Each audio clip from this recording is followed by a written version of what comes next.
इतने अपराध के बाद भी ठाकुर जी हमारे जगन्नाथपुरी में, जैसे वृंदावन में हमारे श्रीनाथ जी के अष्ट सखा हैं, ऐसी जगन्नाथपुरी में श्री जगन्नाथ महाप्रभु के भी पंच सखा है, 5 सखा।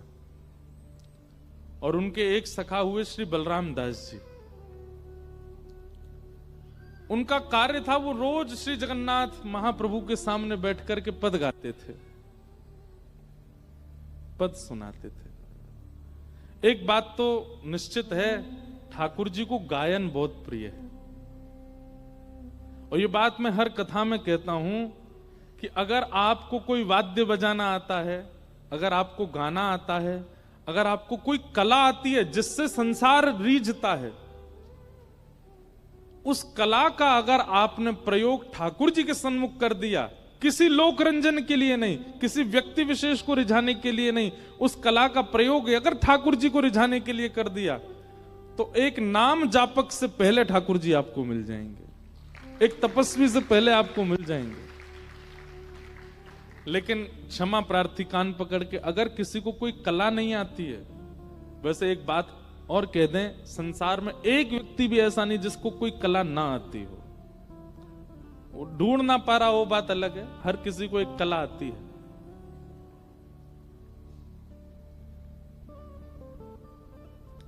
उस कला का प्रयोग संसार के लिए ना करके अगर ठाकुर जी के लिए कर दे, उससे ठाकुर जी रीझ जाते हैं। और उसमें संगीत सर्वोपरि है।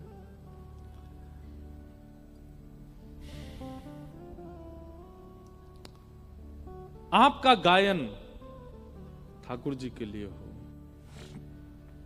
परसों तरसों हम रात में यहां कीर्तिदान जी आए थे, उसके बाद हम लोग रात में बैठे, फिर गायन हुआ। तो हमको बोले आप भी कुछ सुनाओ महाराज जी। हमने अपने जीवन में पहली बार, वैसे तो गाता रहता हूं ऐसे चलते फिरते, पर माइक पे पहली बार गजल गाई। और जब गजल गाई तो सब सुनते रह गए। वो बोले कि आप महाराज जी गाते तो हो। मैं सत्य बता रहा हूं, मैंने जीवन में पहली बार माइक पे कोई गजल गाई होगी।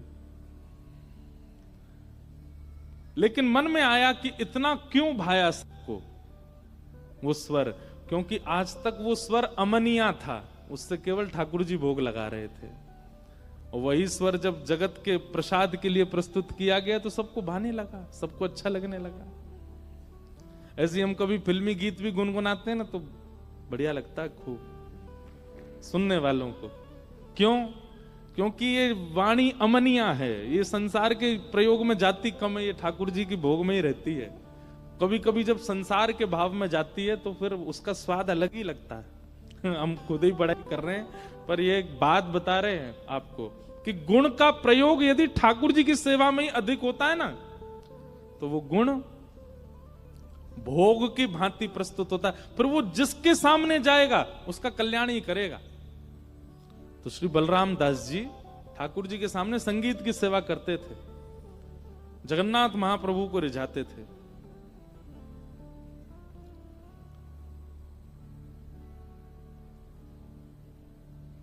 महाप्रभु जी बैठ करके इतना आनंद से श्रवण करते थे श्री बलराम दास जी को, इतने प्रसन्न रहते थे बलराम दास जी से।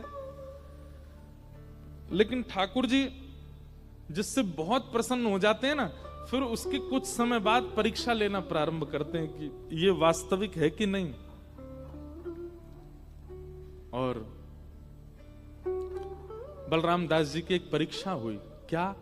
एक दिन वो गा रहे थे और उनके गायन को पीछे खड़ी एक अत्यंत सुंदरी नृत्यांगना, एक अप्सरा, एक नगर वैश्या, वो सुन रही थी। और जैसे ही उसने उनका स्वर सुना बलराम दास जी का, वो उसने पूछ लिया सब पहले से, ये कितने बजे आते हैं, ये क्या क्या गाते हैं सब। अगले दिन वो श्रृंगार करके अपनी पोशाक पहन करके पूरी आई और बलराम दास जी गा रहे थे और वो नृत्य करने लगी। उसके नूपुरों की जब आवाज बलराम दास जी के कानों में पड़ी, बोले कौन इतने ताल में नृत्य कर रहा है। पीछे मुड़ करके जैसे ही उसका रूप देखा, बलराम दास जी तो इतने प्रसन्न हो गए। आज तक तो श्री जगन्नाथ जी को देख के ही गाया था, पर आज उसको देखने लगे। आहा, क्या सुंदर नृत्य कर रही है। एक दिन, 2 दिन, 5 दिन, 6 दिन उसके मन में, बलराम दास जी के मन में आने लगा, हे नाथ, हे जगन्नाथ भगवान, बहुत बढ़िया जोड़ी बनाई है, मैं गायक, ये नृत्य करती है, दोनों का हो जाए, आनंद हो जाए। रोज गाते।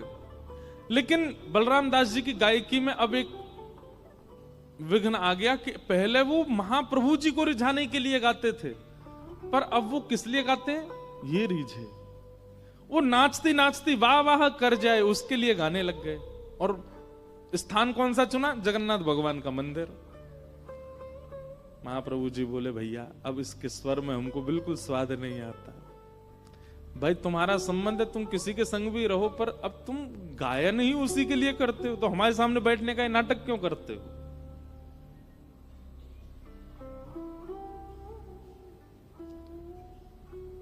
कितना ठाकुर जी को कभी कभी कितना कष्ट देते हैं ना हम लोग। आप किसी के घर गए और उस व्यक्ति ने, आप मेहमान हैं, आपके लिए नहीं बनाया है, अपने बेटे के लिए, अपनी बेटी के लिए भोजन बनाया, उसमें से कुछ अंश आपको दिया, तो कहीं कहीं अपराध, अपमान बोध होता है कि नहीं अपने को?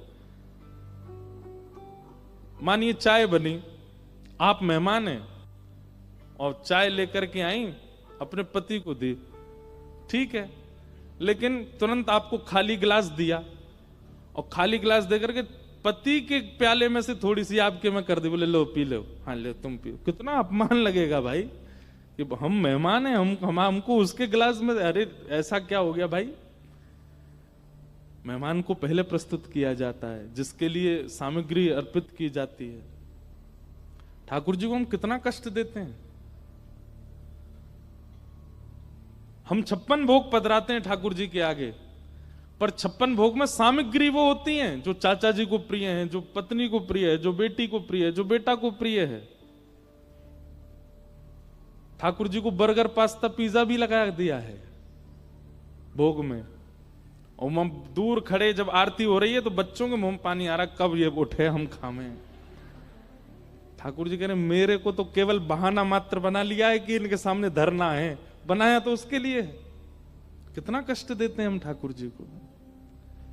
इसलिए ठाकुर जी रहते ही नहीं है ऐसे स्थान पर, चले जाते हैं। बच्चे वो पाएं जो ठाकुर जी को प्रिय है, परिवार के लोगों को वो मिले जो ठाकुर जी को प्रिय है। ये वैष्णव का स्वरूप होता है,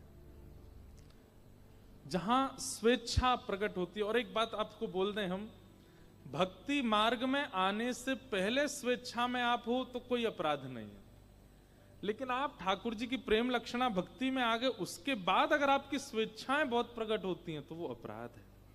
ठीक है, समय लगता है, धीमे धीमे आप पूर्ण रूपेण स्वेच्छाओं से निवृत्त नहीं हो पाओगे, धीमे धीमे थोड़ी थोड़ी स्वेच्छाएं तो रहेंगी, पर बहुत हद तक स्वेच्छाएं नहीं रहें, वो एक वैष्णव का स्वरूप होता है। अपनी इच्छाओं से फिर वो नहीं चलता है, या अपनी बहुत इच्छाओं की पूर्ति में उसका ज्यादा प्रयास नहीं रहता। यहां पर श्री बलराम दास जी को सेवा मिली है ठाकुर जी के सामने, सेवा गायन करने की, और इतने वर्ष बीत गए ठाकुर जी के आगे आगे गाते गाते, फिर भी उनकी स्वेच्छा प्रकट हो गई कि अब वो ठाकुर जी की जगह उस वैश्या को रिझाने के लिए गाते हैं, और वो भी ठाकुर जी के सामने, वो भी लाइट जला के। ठाकुर जी के सामने ही कर रहे हो, तो दंड भी फिर वैसा ही मिलेगा। ठाकुर जी के सामने जब आप कुछ अनीत कृत्य करते हो, उनके संरक्षण में रह करके कुछ करते हैं ना, तो फिर ठाकुर जी करने देते हैं, और जितना हो सके व्यवस्थित होने देते हैं, अंत में पकड़ते हैं फिर। तो बलराम दास जी जैसा जैसा चाह रहे थे वैसा वैसा सब हो रहा था। रोज गाना चाहते, वो रोज आ जाती। गाने के बाद उनका मन होता है इससे बैठ के थोड़ी बात करूं, तो वो बाहर प्रतीक्षा करती हुई मिलती, उससे बैठ के बात करते, कभी भोजन करते, कभी संग घूमने जाते। नाम था, वो वैश्या थी, नगर वैश्या थी। अब तो बलराम दास जी का ये रूप हो गया कि अब वो आती थी तभी स्वयं आते थे, वो जाती थी तो खुद का भी मन जगन्नाथ जी के सामने लगता नहीं था। जैसे ही वो गई तो फिर उनको रोता था, अपने सब पत्र पुष्प सब इकट्ठे करते और ये भी चलते बनते।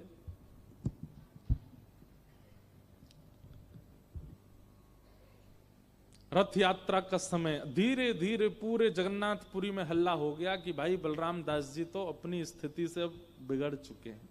वो तो वैश्या के संग घूमते हैं, उसी के संग नाचते हैं, उसी के संग पूरी रात रहते हैं। मंदिर के सब पुजारियों ने निर्णय लिया कि भाई इस पर हमको कुछ करना चाहिए। एक तो बलराम दास जी वैश्या संग करते हैं, ऊपर से मंदिर में आके ठाकुर जी के सामने सेवा करते हैं। तो सब ने मिलकर के निर्णय किया कि इस बार की रथ यात्रा में इनको सेवा नहीं करने देंगे हम। महाप्रभु जी रथ पर विराजमान होते हैं तो सबसे पहले बलराम दास जी का पद गाया जाता है, बलराम दास जी का गायन होता, उसके बाद रथ खिंचता है। इतना बड़ा सौभाग्य था बलराम दास जी का कि रथ में विराजमान ठाकुर जी की पहली सेवा बलराम दास करेंगे, फिर रथ चलेगा। लेकिन आज पुजारियों ने कहा इनको सेवा हम नहीं करने देंगे।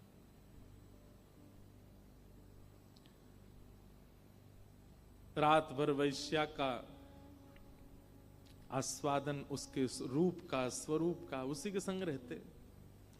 लेकिन एक बात बंधुओं, भगवान गीता में कहते हैं ना, नमे भक्त्या प्रणश्यति, मैं अपने भक्त का पता नहीं क्यों एक बार मेरे सामने आ जाता है ना, एक बार मेरे चरण पकड़ लेता है, उसके बाद में अगर वो बिगड़ता भी है तो भी मैं उसका पतन नहीं होने देता।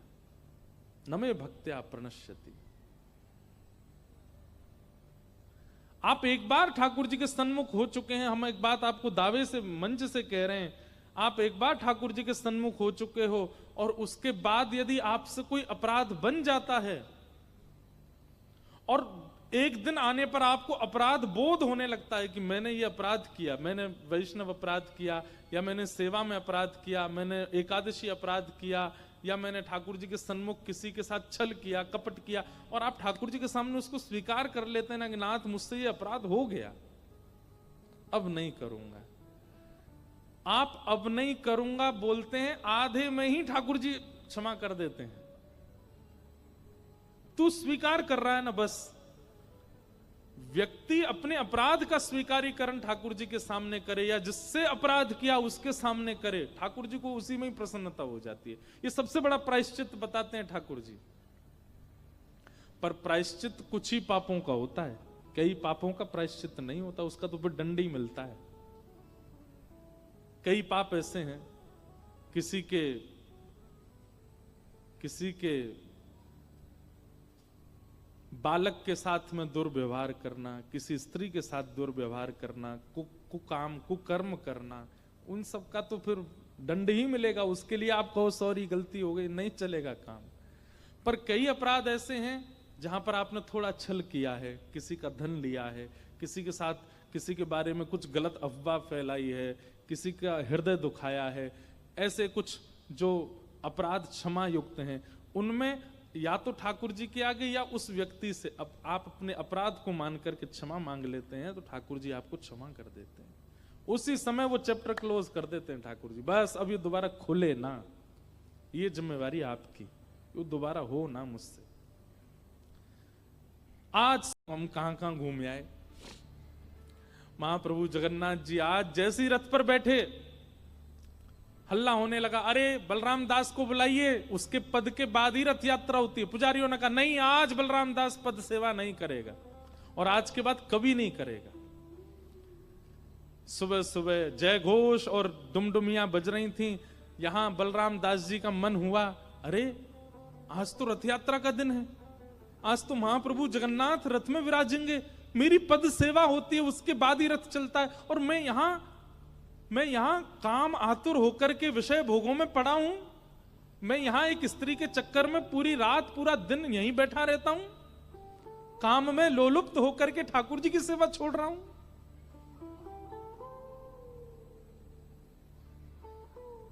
तुरंत स्नान करके रोते बिलखते जा रहे हैं, नाथ मुझे क्षमा कर दो, मैं क्यों नहीं समझ पाया कि मेरा जीवन तो आपकी सेवा के लिए, मैंने क्यों किसी और को अर्पित किया।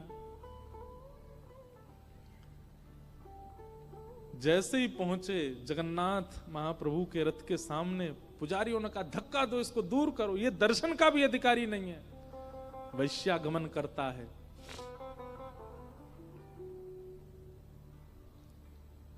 बलराम दास जी को एक झांकी भी नहीं देखने दी महाप्रभु जी की, दूर कर दिया। मुझे देखने तो दो, मैं सेवा नहीं करूंगा, दर्शन तो करने दो मेरे महाप्रभु का। बोले तू उसका भी अधिकारी नहीं है, जा उसी के दर्शन कर जिसके पास रहता है।